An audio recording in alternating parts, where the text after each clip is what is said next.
오늘 우리에게 주신 하나님의 말씀 창세기 49장 13절로 21절 말씀입니다. 생명샘과 6월 2일 월요일 말씀 야곱의 축복 세 번째 함께 읽겠습니다. 스불론은 해변에 거주하리니 그곳은 뱀에는 해변이라 그의 경계가 시돈까지리로다. 이사갈은 양의 우리 사이에 꿇어 앉은 건장한 나귀로다. 그는 쉴 곳을 보고 좋게 여기며 토지를 보고 아름답게 여기고 어깨를 내려 짐을 메고 앞제 아래에서 섬기리로다. 다는 이스라엘의 한 지파같이 그의 백성을 심판하리로다. 다는 길섭의 뱀이요 샛길의 독사로다. 말굽을 물어서 그 탄자를 뒤로 떨어지게 하리로다. 여호와여 나는 주의 구원을 기다리나이다. 갓은 군대의 추격을 받으나 도리어 그 뒤를 추격하리로다. 아셀에게서 나는 먹을 것은 기름진 것이라 그가 왕의 수라상을 차리리로다. 납달리는 노인 암사슴이라 아름다운 소리를 바라는도다. 아멘. 야곱의 축복이 토요일부터 주일 그리고 월요일까지 이렇게 이어지고 있는데요. 첫째는 르우벤이었죠. 저주받았어요. 아버지의 침상을 범한 것 때문에 그의 본질은 장자로서 탁월하나 저주를 받죠. 그 까닭은 조금 아까 말씀드린 바이죠. 그리고 또 시몬도 그렇습니다. 시몬과 레위 두 번째, 세 번째 그 아들인데 저주를 받죠.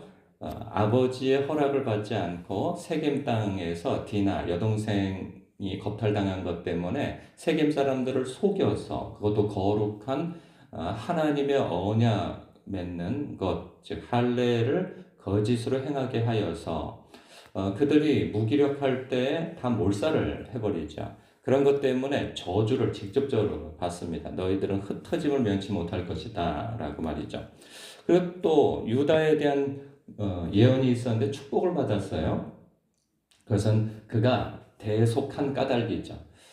그의 그 후손들이 풍요롭게 살 것이고 그리고 그 후손에서 왕위가 나올 것이며 또한 메시아가 오실 것에 대한 예언, 즉 통로가 되어질 것에 대한 축복을 받습니다. 그 축복의 이유는 대속이에요. 자신의 형제들과 또 막내 그 베냐민이 붙잡힐 것에 대해서 그가 나 다 보내주시고 저를 붙잡아 노예를 삼으소서 이렇게 한 까닭에 형제들의 그 우애가 확인받게 되어진 거죠. 동생과 다른 형제들을 대신하여 나를 붙잡아 놓으소서라고 한 것처럼 대속, 그 대신 자신을 속죄 제물로 삼은 예수님의 그러한 사랑을 실천한 듯한 그러한 태도 때문에 그런 축복을 받습니다. 그런 거 보면 그 사람의 태도로 인하여서 마음가짐과 잘못된 태도로 인하여서 저주를 받기도 하고 좋은 마음가짐과 좋은 태도로 인하여서 하나님으로부터 축복을 받게 되어지는 일도 있다 하는 것을 보게 되어집니다. 그런 부분에 있어서 우리의 마음가짐과 태도를 바로 하는 것이 참 중요하다는 생각이 들어요.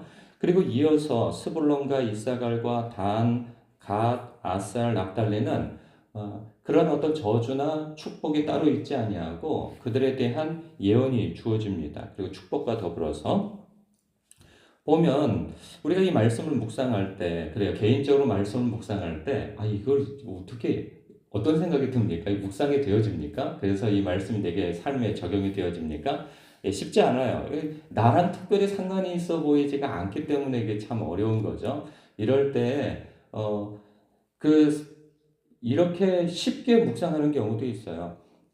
나의 삶과 처지와 형편을 하나님 앞에 가지고 나아가는데, 이렇게 읽어보면, 스불론 같은 경우는 땅에 대한 약속이 주어지는데, 가나안 땅에서 얻게 될 기업을 약속받잖아요. 이게 쭉 그 스불론과 이사갈과 단과 갓, 아셀, 납달리요. 그 해변에 거주할 거라는 거예요. 그러면 해변에 거주하는 사람 가운데 이런 묵상을 할 수가 있죠. 그것은 뱀에는 해변이라 그의 경계가 시돈까지로다. 그렇지. 그러니까 우리에게는 생소한 축복의 말씀이지만 해변에서 살고 있는 사람이 어부 가운데 있을 수 있어요. 이 말씀을 보면 그렇지. 하나님께서 나를 이 이 뱃사공으로 일하게 하심으로 인하여서 어디까지 나를 그 지경을 넓혀 주실 줄 믿습니다 하고 이 말씀을 붙잡을 수도 있는 거죠. 그런가 하면 이사갈에 대하여서 농업으로 경제적 안정을 이룰 것에 대한 축복의 말씀이 있단 말이죠. 15절을 보니까 그는 쉴 곳을 보고 좋게 여기며 토지를 보고 아름답게 여기고 어깨를 내려 짐을 메고 압제 아래에서 섬기르로다. 그러니까 토지를 보고 아름답게 여기고 어깨를 내려 짐을 메고 하면서 열심히 어떤 그 일을 함으로 인하여서 자신의 지경을 넓혀갈 그러한 사람으로 보인단 말이죠. 그러니까 압제 가운데에서 또한 섬긴다라고 하는 것은 뭐 여러 가지로 해석해 볼 수 있지만은 어떠한 어려움 속에서도 자신의 할 일들을 묵묵히 해 나간다라고 그렇게 생각해 볼 수도 있는 것이죠. 16절 다는 보면 그의 백성을 심판하리로다. 법조계에서 일할 사람으로 보여지는 거죠. 그 족속들이. 그러나 그는 굉장히 교활한 방법을 쓰는 것을 봐요. 다는 길섭의 뱀이요 새끼의 독사로다. 말굽을 물어서 그 탄자를 뒤로 떨어지게 하리로다. 여호와여 나는 주의 구원을 기다리이다. 그러니까 자신이 법조계에서 일을 하여서 다른 사람을 심판하고 하는 자리에 있음에도 불구하고 그의 행실은 이면의 행실은 교활한 아주 지극히 이 법에서 벗어나는 편법을 행하는 그러한 모습도 보게 되어져요. 그러면서 자신의 약함을 알고 여호와여 나는 주의 구원을 기다리이다. 그럴 수 있어요. 법조계에서 관련돼서 행정이든 뭐 어떤 법조계에서 일하면서도 법에 대하여서 이렇게 다른 사람에 대해서는 아주 정확하게 잣대를 대면서도 자신에 있어서는 편법을 자행하고 자신에게 유리한 대로 법을 움직여서 좋지 않게 하는 것을 하나님의 사람이라고 한다면 그것을 양심으로 알게 하신다 하는 거죠. 그럴 때 여호와여 나는 주의 구원을 기다리니이다 하며 주님 앞에 회개할 수 있는 거죠. 가슴 군대에 추격을 받으나 도리어 그 길을 추격하리로다. 용맹한 군대가 있는 지파라는 것이죠. 그런 부분에 있어서 군대에서 일하는 사람이라고 한다면 그것을 사명감을 가지고 나라를 지키는 일에 주님 제가 한 번 바쳐서 주의 나라를 하나님의 나라를 이 대한민국 땅을 제가 지키겠나이다 라고 하는 그런 사명감을 가지고 일할 수 있게 되겠죠.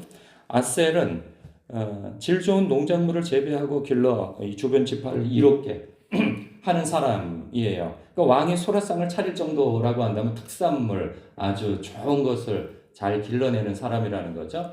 자신의 능력으로 하나님께 주시는 은사와 능력으로 뭐 회사를 일구든 혹은 공장에서 일을 하든 밭에서 일을 하든 자신의 그 가진 그 역량을 최대한 발휘하여서 가장 좋은 것으로서 죽게 하듯 그런 생산물을 재배하고 생산물을 생산해내는 그러한 사람이 되겠다라고 하는 또 결단이 묵상이 있을 수 있겠죠.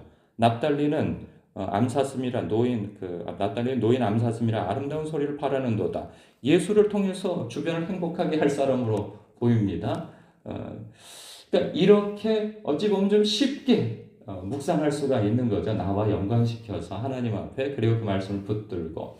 그러나 그렇게도 묵상할 수 있지만 이 아들들의 이 축복의 내용을 보면 장차 주어질 가나안 땅, 꽤 오랜 세월이 지난 이후에 주어질 땅이죠. 그 영토 안에서 어떤 땅을 부여받을 것이며 혹은 어떤 일을 하게 되어질 것이며에 대한 그 축복과 예언이 겸하여 있는 것을 보게 되어져요. 그러니까 한 영토 안에 있으나 각각 다른 은사와 다른 일을 사명을 가지고 일한다는 것이죠. 목적은 하나예요. 하나님의 나라를 이롭게 하는 목적에서 가나안 땅에서 이쪽 땅 저쪽 땅을 기업으로 받고 그곳에서 열심히 섬기는데 어떤 사람은 어부, 어떤 사람은 농업, 산업, 그리고 또 여러 가지 일들 군인으로서 예술가로서 그 나라를 이롭게 하는데 다 어떤 은사와 사명이 있다는 거죠. 우리도 마찬가지로 저마다 다른 그러한 은사와 사명을 가지고 있어요. 목적은 하나죠. 하나님의 나라를 확장하고 하나님께 영광이 되어지며 주님의 몸된 교회를 이롭게 하는 그러한 것으로 목적을 삼고 자신의 직업과 혹은 교회 안에서의 은사를 사용하는 것이죠. 그런 마음에서 나는 어떤 은사를 가지고 있는가, 그리고 하나님 앞에 어떻게 영광을 돌려야 하는가라고 하는 것에 있어서 우리는 깊은 묵상이 필요합니다. 저 같은 경우에는 목사이기 때문에 주님의 몸된 교회를 이롭게 하고 성도들을 행복하게 하여 하나님께 영광을 돌리게 하는 일에 저는 저의 사명을 다하면 되겠죠. 그리고 주님을 알기를 힘쓰도록, 그리고 성도들이 온전하게 되어져서 주님의 몸된 교회를 잘 섬길 수 있도록 그렇게 인도하는 게 저의 사명인 것이죠. 이런 부분에 있어서 주님 저에게 지혜를 더하여 주옵소서라고 오늘 저는 기도해야 할 것입니다. 여러분도 각자 여러분이 받은 사명과 은사를 중심으로 하여서 하나님 앞에 이 말씀을 토대로 해서 기도하고 묵상하는 시간을 가지시기를 주님의 이름으로 축복합니다. 기도하겠습니다.